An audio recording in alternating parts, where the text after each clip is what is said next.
hey, how come you didn't pick up on this? Or like, why are we over budget? So when I talk about spend culture, you really want to empower the spenders to drive the decision and like say, hey, I'm bringing on this new bid. Here's what my spend expectations are. Here's what the contract is. Like all that should be done up front, right before the spend actually occurs. Hello and welcome to Tech for Finance, where we help finance pros stay ahead of the game, develop their skills, and free up time for the things that matter most using technology. Please like and subscribe. Hey everyone, so today we're lucky to be joined by Howard Katzenberg at Glean AI. Thanks for coming on the show, Howard. And what's up, Adam? Glad to be here. Good. And it is just Glean, isn't it? Or do you prefer Glean AI? We go by both. Doesn't really matter. There's a glean.com though. So the AI one, it helps to really establish kind of the AI component of Glean, but it does differentiate versus the glean.com that's out there that did come out after us. But it does lead to confusion sometimes. No, it's fine. All good. So before we kick off, because I'm keen to talk around obviously your platform because it's sort of pushing boundaries in the space. But before you formed Glean, you were a CFO yourself. Yeah. So you're familiar with the challenges, and it's part of the reason you formed Glean, right? Because you were frustrated with the way that things were done traditionally, right? Yeah. So now that you've spent 4 years as a founder and CEO, if you could talk to CFO Howard from 10 years ago, what are the little tips? What would be the bits of insight that you'd give? Yeah, I think, it's a good question. I think if I could go back 10 years ago and talk to CFO Howard to make that person a better CFO, I think I would say, based on my experiences as a CEO, as a CFO, listen, like you have to have a really good understanding of unit economics. And it's important to CFOs have to understand how the sausage gets made in the factory. So you have to have that surface level understanding how everything at the business operates. And I did, right? But I would even encourage CFOs to be audacious, go the next layer down. I think looking back, I would always underestimate the amount of time a new feature would take the engineering team to launch into the product, or the amount of time to launch a marketing campaign, or the success I would expect from a marketing campaign. And now, having lived those things myself, I think if you were to spend time as a CFO, just attending planning sessions between product and engineering, and understanding how things get prioritized, how projects get broken down, how even, things get assigned to engineers, what constraints are given, what trade-offs are made during that process. I think that type of empathy and understanding can go a long way to make a CFO more understanding, more empathetic, and just get to know the business better. And likewise in marketing, I spend so much time today thinking through our ICP, within the ICP, who are the different personas? How do we message to each persona in the ICP? And how does that all translate into the product marketing that we do? I think had I done that or spent some time really better understanding that as a CFO, I would have been a better CFO in, my ability to talk to investors and other constituents. So, I think all CFOs should at least kind of work at the surface level and understanding how everything operates and is interconnected with the business. But I would encourage them to then take, the next step down as well to gain that next level of understanding. And that's fair. And I guess just to pick one of the points that you mentioned there is the time horizon. Yeah. Sometimes misjudging the amount it takes for some things to get off the ground.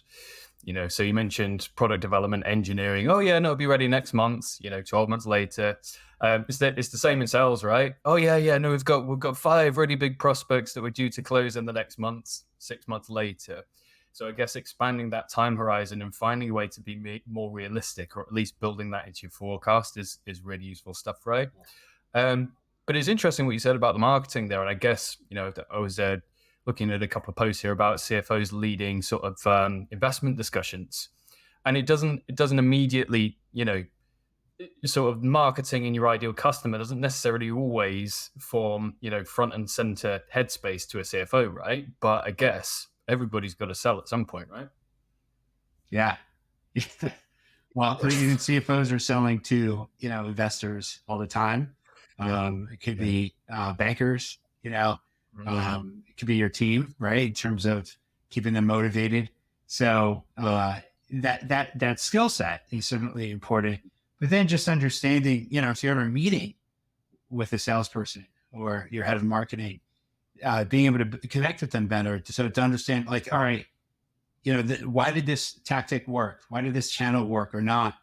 And it could be because of different changes in testing strategies to different ICPs or different personas or different tests that being run. Just having that more granular understanding of kind of what they're doing, I think is certainly very important. Absolutely, and I've been doing a bit of work around sort of channel analysis when it comes to stuff like paid advertising, organic, all of that sort of stuff.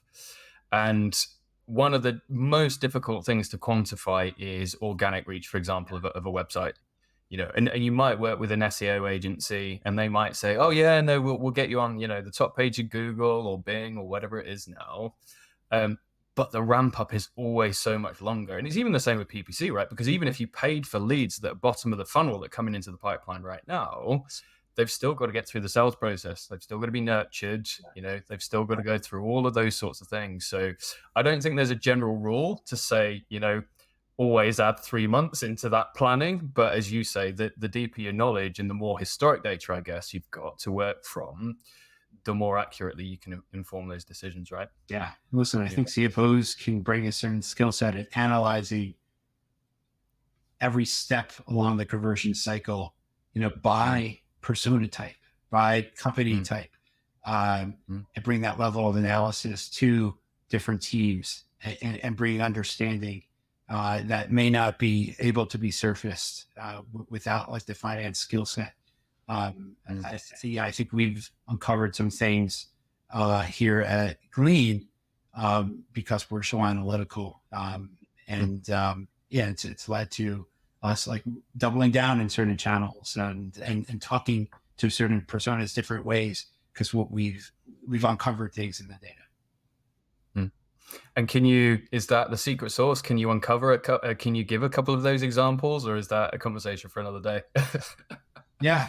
So like just the discovery that we'll do. And when I talk about discovery, it's like on a first call, it's different with a CFO, for instance, than with, I'll call it a controller, where with the CFO, the first couple of questions that we're asking are going to be about like their overall company objectives, profitability, and then we'll ask about spend culture, like how's the culture of your company, and ultimately we're trying to get them to acknowledge that if we can help solve and improve the spend culture and allow not just finance but the people outside of finance to be more accountable, feel more accountable, and act like owners, that is a problem worth solving. Whereas if we get a controller, on that first call, the questions are going to be more about their team efficiency, and enabling not necessarily like better accountability of spend, but more time savings. So like a lot of the questions around process today and what are the pain points around the process, and if those can be improved, like what more can be done. And listen, we'll break down some of those questions based on what general ledger system they're using, what stage in the process they are. So I think the more data driven you can be and see like what's worked in the past and what hasn't, the more you can change and test and iterate. And you mentioned spend culture there, which I think is a really interesting one. So some examples I've seen in the past, and of course every business is different, but to solve the administrative overhead of low level spending, just to say, right, everything up to $500, for example, we'll say, yeah, fine. We'll have that cap there, but below that, everybody's free to procure as they wish. But it'd be interesting to see your views on how you could maybe improve spend culture. Um, and you mentioned also that making people feel like they're taking ownership. So is that by maybe giving them live insight into budget or what they've spent already? What does that ownership piece look like? Yeah. Well, for most companies, it's very almost like antagonistic. Finance like sets a budget. They give a budget to the department heads. And then the department heads almost feel like an obligation to come in just a little percentage under budget. So even if they could theoretically come in 10% under budget, they'll come in 8%, like 2% under budget, because they want to use that additional spend. Yeah. And it's like, oh, I want to, if you want to go over budget, you got to get finance's approval. Mm. And then like when the bills come in, this is part of the reason why I started Glean. What would happen, we were using the leading build.com, leading AP solution, which is build.com. Yeah. Bills would come in, they'd get routed to the person responsible, like the department head or the person in that group who managed the spend. They wouldn't respond to the first email. Oftentimes they wouldn't respond to the second email. Like someone in finance would be like, hey, it's the end of the month. We got to close our books. Can you approve the bill? They log in. They have like 7 or 8 bills in their queue. They don't look at any bill individually. They just maybe do like some reasonableness, like check for each of those bills in their table. They hit select all, and then they hit approve. Those then bills get routed to the finance team, who have no context on a lot of these vendors, but because it was approved, there's like this false reliance. All right, it must be good, and then they hit approve. But they don't realize that like the person before them who actually manages the relationship, they have their day job. They just hit approve, and like by the way, when they want to see the bill, like it's very hard in a lot of systems, and you can't compare it to prior bills. There's no analytics. So all this results in like a lot of money silently walking out the door. And then anytime there's like a surprise, it often gets caught after this fact. And it's like, it becomes antagonistic. Hey, how come you didn't pick up on this? Or like, why are we over budget? So when I talk about spend culture, you really want to empower the spenders to drive the decision and like say, hey, I'm bringing on this new vendor. Here's what my spend expectations are. Here's what the contract is. Like all that should be done up front, right before the spend actually occurs. And finance should approve that. And then as the spend occurs, like you're comparing, what was expected to the actual. And if you're using a platform like Glean, you're getting analytics that says, all right, this law firm bill is up 20%, and here's why. It's there was a new project that was added, and the number of hours were up 18%. And there was also this expense reimbursement that they pushed through for $700.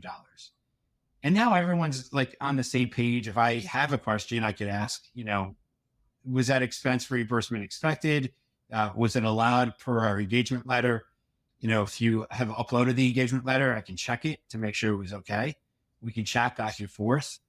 And, the more that happens, what we see, at least with our customers, is that, the owners, the budget owners, like just start acting a lot more like owners because it's a much more of a partnership. And they feel included in the process because like the conversations are happening as opposed to just being like a part of some type of workflow. And that's when we talk about spend culture improving, that's really what it's all about. So it's encouraging that communication from the data and having everything in one place. If I were to sort of paraphrase what you're saying. Yeah, I think that's right. Called better collaboration. Yeah. Okay, cool.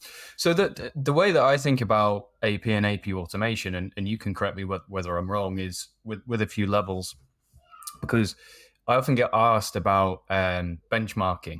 Yeah, so a company that maybe feels like their tech can be improved, maybe they feel like they're fighting against tech a little bit, and they're like, well, what are other companies doing? And it's it's a little bit difficult to advise because, some finance teams might have a lot of really good tech, but they still might not be producing the value that they want to, right? So maybe benchmark is the wrong question. Maybe it's, are we delivering the value that we want to, is the better question. But the reason I say, I think in terms of levels, if you go back to basics, right, and some companies still do this, like manually keying invoices into a GL system. Yeah. No procurement process. So that's like, hopefully very few companies are still doing that, right? Yeah. Then you've got your next level, which was OCR, right? But I think we're now moving more towards this ICR, which is in intelligent character recognition, right? So that's where less training is required in saying, oh, well, that box is there, so that's where the date is, and this table's here, so you need to point it to that. So that's the second level, so that we don't have to type anything and it's sucked in. The third level to me is then, forgetting about the AI for a second, is the analysis that you've suggested there. Yeah. So once we have the data in the platform, can we track stuff like average supplier spend, and all of those sort of things that allow us to make better decisions about the relationship that we have with suppliers? And then level 4, and I do like to keep it to 3 levels just because it's easier, but I think we do need another level now, which is that AI piece.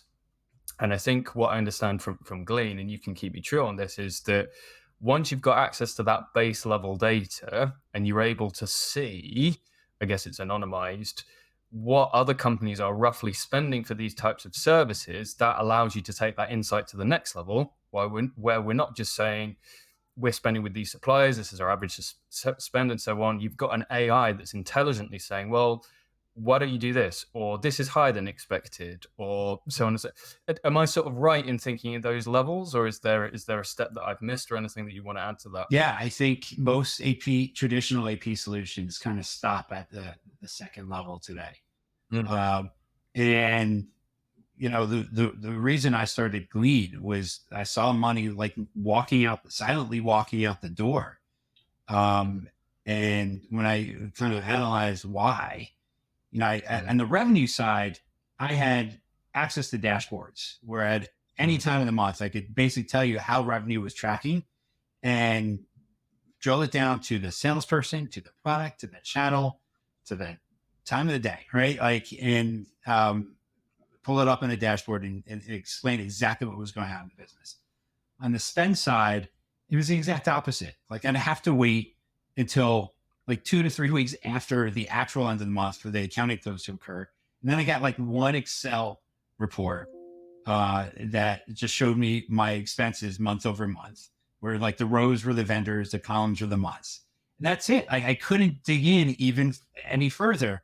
And I realized, well, like it's a missed out. There's so much rich data flowing through accounts payable, like on these invoices, but the AP systems only capture vendor name, amount due, and some date fields like the due date and the invoice date. Yeah, I want to really understand like the drivers of my costs. So what are the 6 or 7 services or products that I'm purchasing? What's the unit price I'm paying for each? What are the volumes I'm consuming? And that's what Glean does. Like we capture that information off of every invoice. We'll analyze how those things are changing over time. And then, we'll give you what we call like gleans, right? We took the verb glean, we made a noun out of it. We gave you those insights and alerts to see like what's changing, what's anonymous, what are potential errors on a specific bill. That's like the level 3 you talked about. And then the level 4 is like, all right, well, you're paying $200 per seat for your Zoom license, the annual version of it. Other customers with similar usage are paying $145.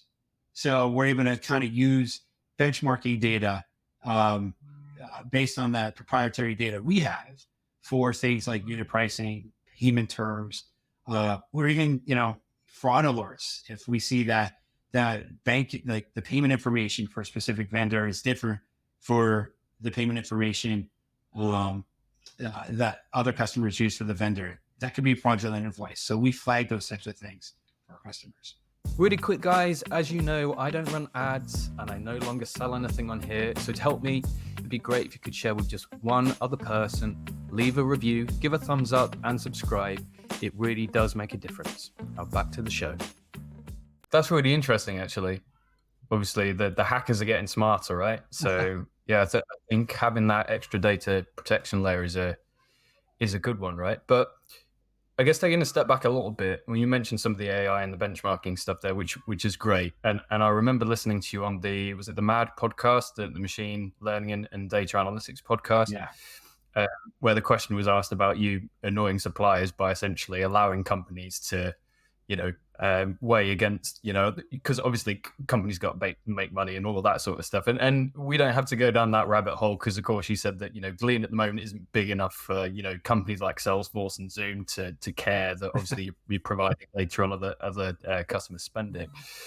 But just looking at the data, I think coming back to what you said earlier about CFOs having that deeper understanding and being able to collaborate and coach and all of those sorts of things is there could be some quick wins. And you've probably seen this before. Like if a supplier is offering an early settlement discount, and it sounds like something so simple, right? But if on average you're just a day over that period for making use of an early settlement discount, that's a quick win, right? You could be saving 10% or whatever it is. So being able to push backwards and forwards based on the time element of that is also really useful as well.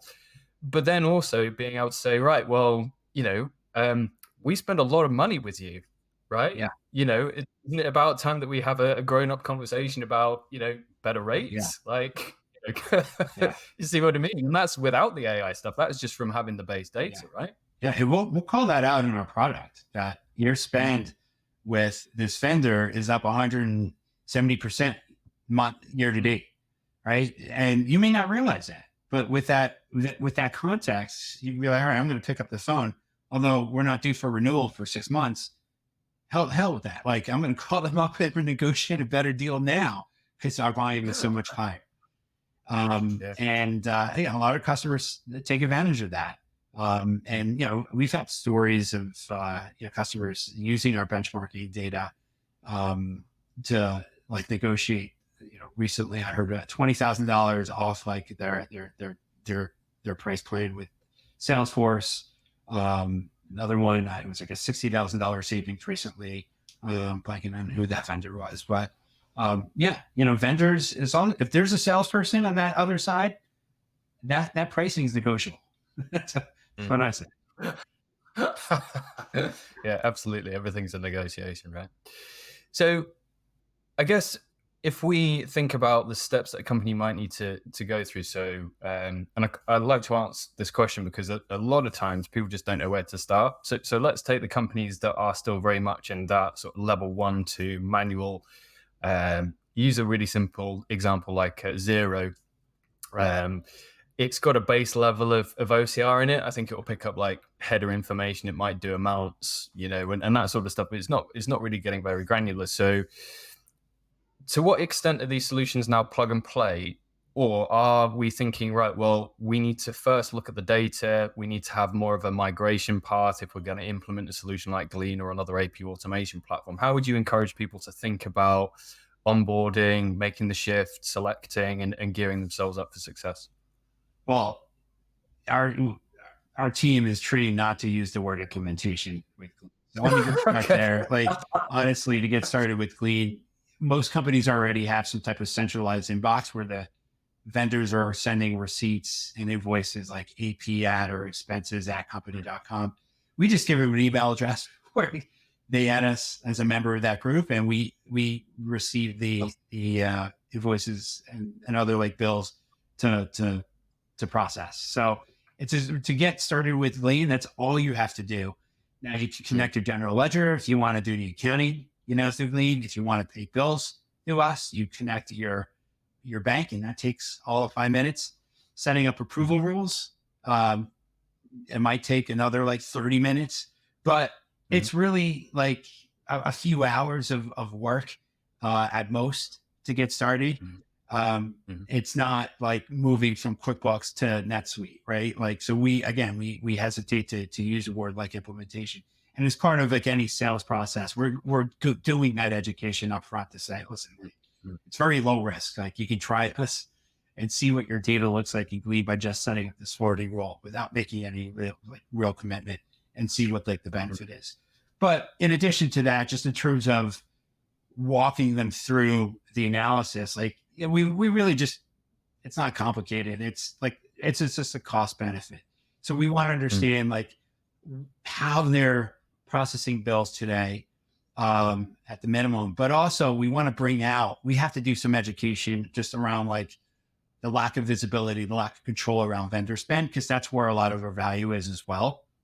So Mm. we'll ask questions about, hey, have you missed like the opportunity to like terminate a renewal over the last year?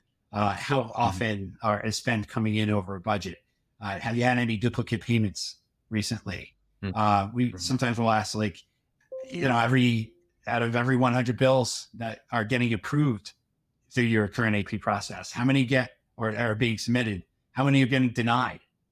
That should Mm. probably be like 10 or so, right? Like there should be some scrutiny. Vendors are always trying to put stuff on bills and it's wrong.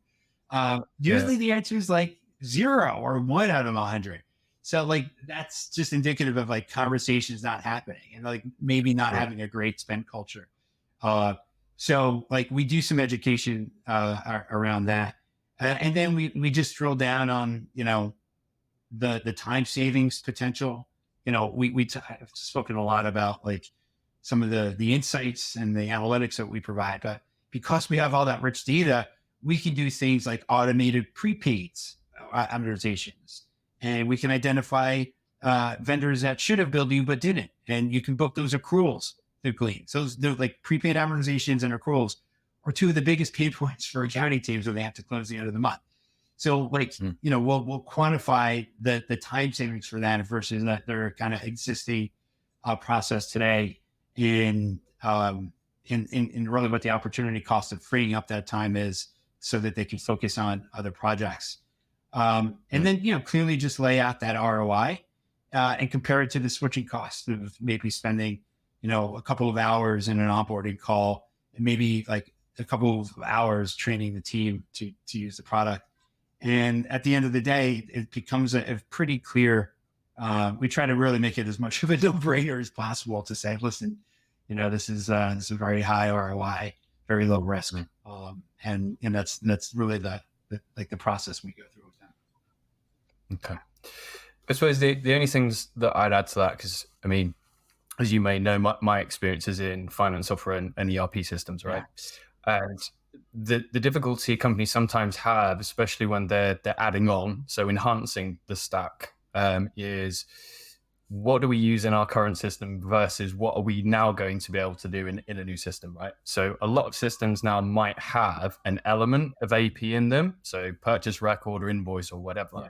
So the first step might be to say, right, well, if we do have that capability in the current system, we're not going to use that because it is going to be replaced by this, or we're going to use an element of that. So we'll track the POs, for example, so we can have that audit trail from request to invoice in the GL system, Yeah. because the operational stuff is going to come elsewhere, right? Yeah. The other piece that I see quite a lot is around that approvals piece. So the amount of companies that come to me and say, look, we're looking to standardize and simplify, give us some recommendations. And you sometimes find that you've got companies that will have like a 5-step, progressive, value-based approval process that's completely over-engineered, that they might need to revisit and simplify before implementing a new tool. So yeah, I appreciate what you're saying, that with tools like Glean, the onboarding should be effortless. Yeah.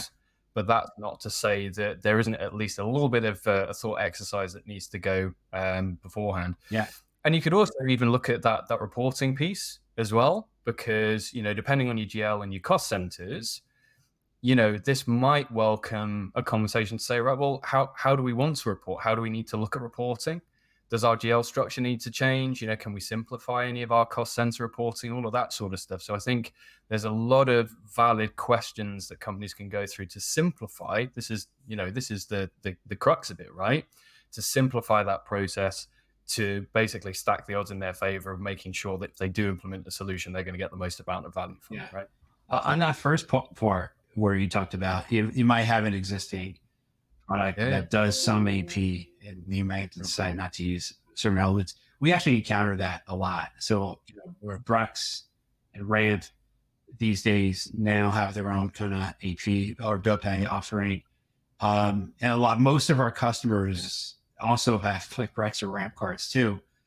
Um, but like, if you're on a sales call with us, like we don't really position ourselves as like an AP company, like as like the main thing we do. It's really about spend forensics, and AP automation is really a feature of that overall spend forensics platform.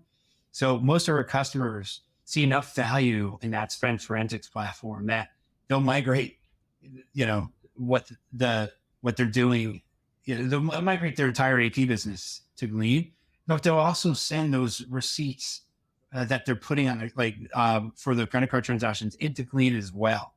And we have some features that you can basically turn off the general ledger sync for those documents so that it doesn't create any double entries. But they're getting the analysis for those credit card transactions, and that's often where a lot of the abuse occurs.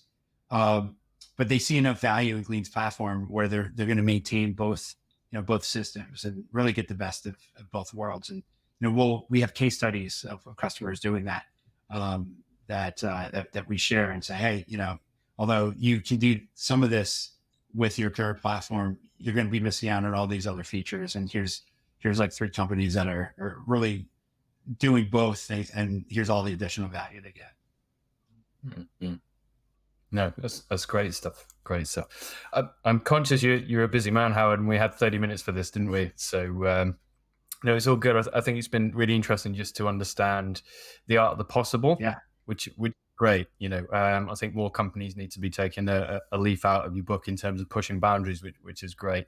I was going to ask you about the competitive situation with Bill, because you seem to be quite vocal at the moment. I think it's in your LinkedIn tagline. I don't know how many feathers you've ruffled there, but obviously you're quite passionate about the distinction, right? It's a great tagline, like Bill.com with a brain. Because like they're, and I have nothing against them. I mean, they've done a phenomenal job just growing the business. And they've been the market leader for a tremendous amount of time.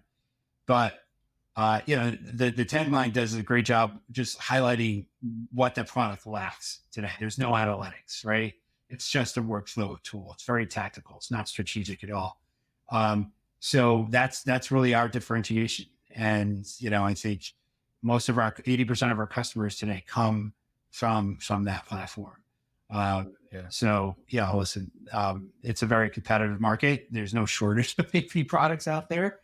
But I think if I could become like as big as they are one day, I'd be very, very, very happy. Hey, yeah, you're scrappy. I mean, you're probably a bit bigger than startup now, right? But there's you need to be doing these sorts of stuff to get the word out there, because otherwise people just won't know, will they? So no. But as you say, plenty of opportunity, right? So I'll ask you the one question that I ask as many of my guests as I can. Yeah. It wasn't the topics, because I like seeing the thought process, but the podcast called Tech for Finance. So I often ask whether there's a gadget, like a browser extension, an app that you use, it could even be a phone app that you use day to day, that you just couldn't live without. Right now it's ChatGPT. I mean, I love it. I'll just give you a story from today. I have an employee who had a grammatical error he's a salesperson, and he had a grammatical error to potential partner of ours. And it's a recurring error that I've seen. So like the first 2 times I kind of just ignored it. And this time I was like, all right, I got to give him constructive feedback here, and not to like be nitpicky about it or come over, like just really be constructive. I'm all supportive of his growth. So I just put in like a good prompt into ChatGPT to say, listen, I want to be supportive here, and polite, but like, he should be aware of this error and look to correct it. So it gave me some, good first draft that I then modified. And then, I sent it to him. He wrote me back a very generous email right afterwards saying, hey, this is awesome. Thanks so much for the feedback. And like, keep it coming if I'm making errors like this. So I use it a lot for, particularly for like helping write some difficult emails, but I find it very useful. Yeah. So you mentioned the email writing there. Is it so the use of ChatGPT, is it more with the sort of the writing and using it as a sounding board, and how would you approach this? Or are there any other operational stuff that you use ChatGPT for, like crunching numbers or doing anything like that? Or is it mostly text-based stuff you're doing it with? For me, it's mostly text-based stuff, but like we use LLMs extensively here at Glean as just part of the kind of the AI capability here. That's been a big part of like the we were kind of pioneers at identifying generative AI and the capability over 12 months ago, and leveraging all of that over the last like 12 to 18 months. But yeah, personally, I do some data analysis on it. And I talked about some of the things some of the analysis that we do. But I think my biggest use case is drafting, emails and different forms of communication. Yeah. And that's what I say to everyone, because another question I get a lot is, I need some more of the use cases. Like, we're using it a little bit, I want the team to use it a little bit more to improve, productivity and all that sort of stuff, which is great. And I'm a full advocate of having a tab open, and almost using it as a bit of a second brain, just so that you don't have to make as many decisions, just so that you don't have that writer's block, as it were. Yeah. But I think if people were just to say, I'm going to cool it a little bit with the AI, it is being built into everything. Yeah. So just by way of using the applications that you do every day, you're going to get the advantage from it. Yeah. So yeah, I think sometimes people need to chill a little bit and just let it wash over them, let it emerge. And hopefully people just become more productive and happier as a result. That's what it's about, right? Less of the boring stuff, more of the good stuff, right? For sure.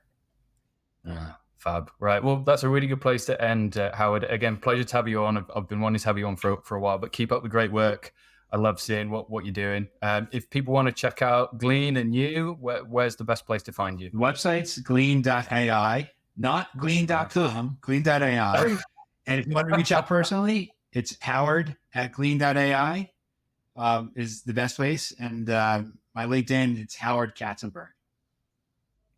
Okay, I'll put it in the show notes so people can hook up with you there. So no, great. All right, Howard. Well, it's been a pleasure. Thanks ever so much. Thanks, Adam. Really enjoyed it. Take care.